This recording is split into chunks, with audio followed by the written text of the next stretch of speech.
राम राम दोस्तों, एक बार फिर से स्वागत है आपका हमारे channel the lotus I community. दोस्तों अभी चल रहे हैं बच्चों के एग्जाम, जैसे कि बोर्ड के एग्जाम और काफ़ी सारे कम्पिटिटिव एग्जाम्स भी। तो इस एग्जाम के दौर में बच्चे डरते हैं कि किस प्रकार से मैं तैयारी करूं। तो आज मैं आपके सामने शेयर करने जा रहा हूं अपना पर्सनल एक्सपीरियंस, जो कि मैंने यूज़ किया हुआ है और मैंने काफ़ी सारे एग्जाम्स में सफलता भी पाई है। दोस्तों अगर मैं पर्सनल एक्सपीरियंस शेयर करूं तो मैंने 10th में टॉप किया था अपने स्कूल में, तो इसलिए मैं बता सकता हूं कि किस प्रकार से अच्छी तरीके से तैयारी करनी चाहिए। और साथ ही मैंने कॉम्पिटिटिव एग्जाम्स भी क्लियर किए हुए हैं, तो इसलिए मैं अपना पर्सनल सीक्रेट बताऊंगा और अनुभव साझा करूंगा कि किस प्रकार से आप भी अच्छे तरीके से एग्जाम में सफलता प्राप्त कर सकते हैं। अब देखिए, जो लॉ ऑफ अट्रैक्शन वगैरह है वो एक साइड में रखते हैं, आज प्रैक्टिकल बात करेंगे कि किस प्रकार से आप एक्शन ले सकते हैं। तो आज जो वीडियो होने वाली है वो एक्शन के ऊपर होने वाली है। हालांकि मैं ये जरूर कहूंगा कि पॉजिटिव माइंडसेट का होना बड़ा जरूरी है। अगर आप पॉजिटिव माइंडसेट के साथ नहीं होते हैं तो आपके जो सक्सेसफुल होने के चांसेस हैं वो डाउन हो जाते हैं। फिर भी आज ये सब बातों को अलग रखते हुए हम चलते हैं आज एक्शन प्लान पे कि किस प्रकार से वर्क करना चाहिए। दोस्तों 2010 में जब मैं 10th में था, तो मैंने जो प्रिपरेशन किया था वो इस प्रकार से था कि मैंने कभी भी कोचिंग सेंटर में नहीं गया। तो जैसे कि आजकल चलता है ना, लोग दूसरी तीसरी क्लास में भी आजकल कोचिंग में भागते हैं, ट्यूशन सेंटर की तरफ भागते हैं। मैंने अपनी लाइफ में शायद ही कभी कोचिंग ली है, चाहे वो कॉम्पिटिटिव एग्जाम्स की तैयारी हो, चाहे एकेडमिक्स की। परंतु आपको एक बात बताता हूँ, मेरा जो पर्सनल ओपिनियन वो ये है कि मैंने 12th में कोचिंग ली थी और जिसकी वजह से मेरा काफ़ी जो टाइम था वो खराब हो जाता था। परंतु दोस्तों मेरा पर्सनल एक्सपीरियंस यही है कि किसी को भी कोचिंग नहीं लेनी चाहिए। अब हो सकता है आपका ओपिनियन अलग हो, आप कहते हो अरे ये कैसी बकवास बातें कर रहा है, बिना कोचिंग के तो हम पास ही नहीं हो सकते। बहुत सारे लोग ऐसे होते भी हैं, बट मैं जो अपना बता रहा हूँ वो आपसे अलग हो सकता है। तो आप इससे सहमत भी हो सकते हैं या फिर आप डिसएग्री भी कर सकते हैं।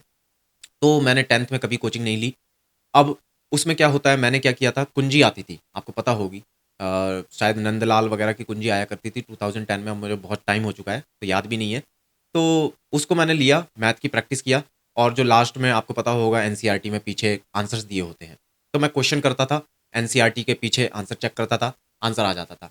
तो और दूसरी बात, मैं हेल्प लिया करता था, जैसे कि इंट्रोडक्शन में होता है ना चैप्टर का, जब भी आप शुरुआत करेंगे तो उसमें दिया होता है कि किस प्रकार से क्वेश्चन को टैकल करना है। अब आपको यकीन नहीं होगा, उस समय 2010 में लगभग ₹10 की इतनी-इतनी मोटी-मोटी रफ कॉपी आया करती थी। अब उस रफ कॉपी को मैं क्या करता था, प्रैक्टिस, प्रैक्टिस, प्रैक्टिस। मेरे जो अलमारी थी वो लगभग इतनी मोटी-मोटी रफ कॉपी से भर गई थी, क्योंकि मैं प्रैक्टिस बहुत किया करता था। इन द एंड क्या हुआ था, एग्ज़ाम आने से पहले ही 1-2 महीने पहले तक इतनी प्रैक्टिस हो चुकी थी कि जो क्वेश्चन देखते ही मेरे माइंड में अपने आप ही उसका सवाल सॉल्व हो जाता था और आंसर पता चल जाता था कि क्या आने वाला है। और सच बात बताऊँ तो फिर बाद में मैंने तो प्रैक्टिस भी नहीं करी। बस क्या करता था, क्वेश्चन देखा, आंसर अपने आप माइंड में आ जाता था कि ये आने वाला है, पीछे देखा, अच्छा आंसर यही है। तो ये चीज़ है। तो सबसे पहला क्या है, प्रैक्टिस।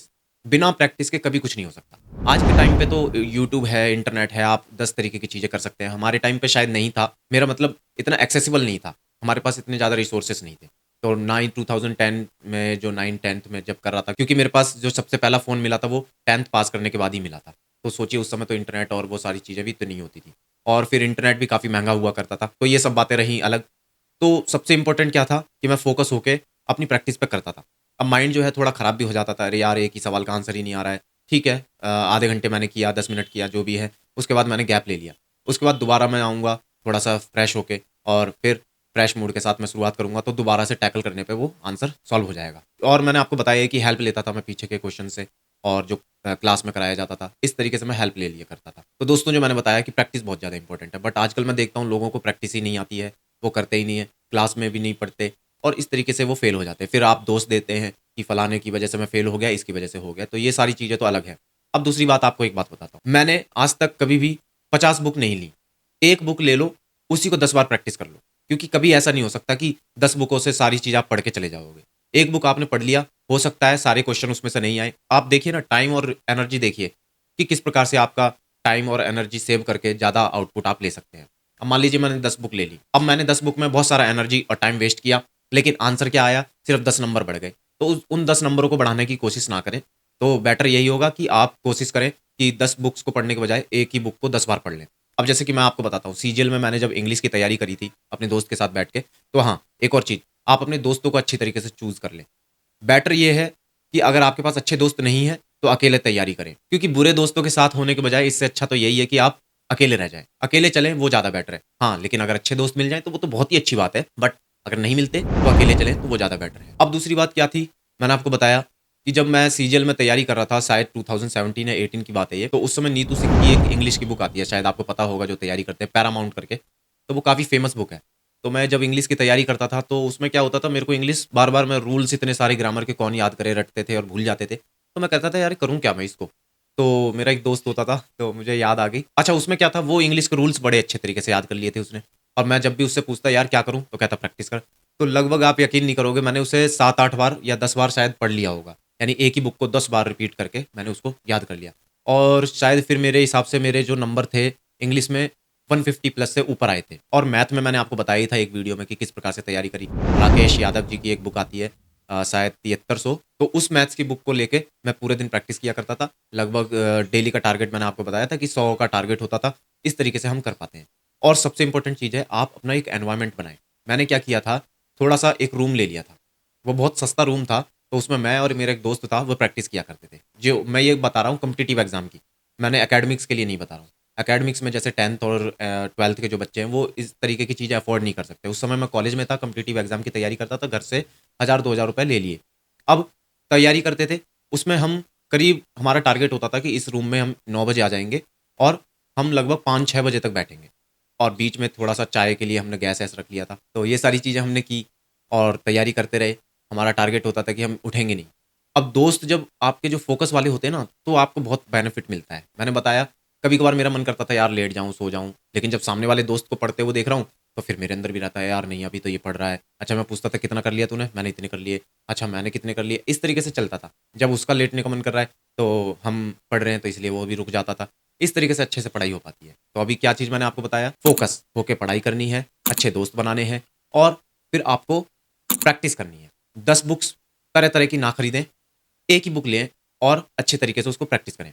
अब जैसे कि मैं सीटेट और कॉम्पिटिटिव एग्ज़ाम जैसे कि टीचर के एग्ज़ाम मैंने काफ़ी सारे निकाले थे, तो उसमें मैंने क्या किया? मैंने देखा है बहुत सारे लोग मुझसे पूछते हैं कि भाई आपने साइकोलॉजी के लिए क्या किया? आपने पेडागॉजी के लिए क्या किया? मैंने कुछ भी नहीं किया। मैंने एक बुक ली थी, वो शायद अरिहंत की बुक थी और उसको मैंने काफ़ी सारी बार प्रैक्टिस किया था। इतनी बार प्रैक्टिस किया, क्या करता था मैं, जैसे मैं आपको बताता हूँ कि मैंने लिया उस बुक को और एक बार प्रैक्टिस सॉल्व किया, तो कुछ क्वेश्चन्स मुझे ऐसे लगे हार्ड हैं, तो उन क्वेश्चन पे मैंने एक टिक मारा। अब दोबारा से मैं सॉल्व करने आया, तो वही क्वेश्चन पे मैं अटकूँगा, तो लेकिन अब इस बार थोड़ा-सा हो सकता था, जो पिछली बार 10 क्वेश्चन छूटे थे, तो इस बार मेरे पास 7 या 8 क्वेश्चन छूटेंगे। 2 या 3 सवाल जो हैं वो आसानी से हो जाएँगे। तो उस पे मैं डबल टिक मार लिया कि ये थोड़ा और मुश्किल वाला सवाल है, क्योंकि दूसरी बार में भी सॉल्व नहीं हुआ है। फिर तीसरी बार आया, तो हो जाएँगे 3-4 सवाल रह गए, उन पे ट्रिपल टिक मार लिया या स्टार बना लिया या गोला बना लिया, इस तरीके से मैं करा करता था। यानी ये उससे भी ज़्यादा हार्ड है, तभी तो मेरे पास तीसरी बार में भी सॉल्व नहीं हुआ है। तो इस तरीके से मैं चीज़ें करता था। अब यकीन मानिए दोस्तों, मैंने एक ही एक बार में काफ़ी सारे एग्ज़ाम निकाले। अब जैसे मैं आपको बताता हूँ, मैंने 2017 में और 18 में सीजीएल का प्री निकाला। अब 2018 में मैं मेंस देने नहीं गया, क्योंकि मेरी केवीएस में जॉब लग चुकी थी। दूसरी बात, 17 में मेंस में मैं शायद 7-8 नंबर से रह गया था, क्योंकि साथ में तैयारी कर रहा था मैं सीटेट वगैरह की, और मेरे लिए इम्पोर्टेंट भी था, क्योंकि 2 साल का बीटीसी करना और ये सारी चीज़ें करना, जो इसमें जब मैं एकेडमिक कोर्स में 1 लाख रुपए दे रहा हूँ, तो मेरे लिए ये ज़्यादा इम्पोर्टेंट था। तो मैंने सीजीएल को इतना ज़्यादा प्रायोरिटी दी नहीं थी, और भी सारी चीज़ें कर रहे थे। तो इसलिए सीटेट को और इस जो टीचर की जॉब थी, इस पे ज़्यादा इम्पोर्टेंट दिया। इसके बाद फिर मैंने यूपी गवर्नमेंट, दिल्ली गवर्नमेंट और केवीएस की जॉब निकाली थी टीचर की। तो मैं आज वर्किंग भी हूँ दिल्ली गवर्नमेंट में टीचर के तौर पे। तो मैं आपको ये पर्सनल एक्सपीरियंस शेयर कर रहा था कि किस प्रकार से एक्शन लिया जाए। और आजकल के बच्चे कहते रहते हैं यार मेरे से ये नहीं हो रहा, ट्यूशन वाला बेकार है, फलाना टीचर बेकार है, वो अच्छा नहीं पढ़ाता, ये अच्छा नहीं पढ़ाता। और आपको सबसे बड़ी बात बताऊँ, आजकल रोते हैं कि यार मैं सरकारी स्कूल से पढ़ा हूँ। भाई मैं भी सरकारी स्कूल से पढ़ा हूँ, और मैं भी कोई ऐसे नहीं कि बहुत टॉप कॉलेज से पढ़ा हूँ या फिर बहुत इतना सारी चीज़ें मैंने करी हैं, बहुत ज़्यादा अमीर ये, मतलब इस तरीके से ज़्यादा पैसा भी नहीं खर्च किया है। मेरे दोस्त थे, उन्होंने बीटेक किया, जबकि 2012 में एआईट्रिपल ई हुआ करता था। जब मैंने 12वीं किया, तो एआईट्रिपल ई और आईआईटी का अलग से एग्ज़ाम होता था, जो कि आजकल मेन और एडवांस करके बन गया है। तो इस तरीके की चीज़ें होती थी। तो उन मेरा नंबर आ गया था उसमें, और दोस्तों का नहीं आया था, लेकिन उसमें फ़ीस ज़्यादा लगती है, तो इसलिए मैंने उसको अवॉइड किया। मैंने कि मैं नहीं करता, और सिंपल सा ग्रेजुएशन कर लिया जिसमें कम फ़ीस लगती थी। क्योंकि देखिए, हमें जब उस फ़ील्ड में जाना ही नहीं, तो हम पहले ये डिसाइड कर लें।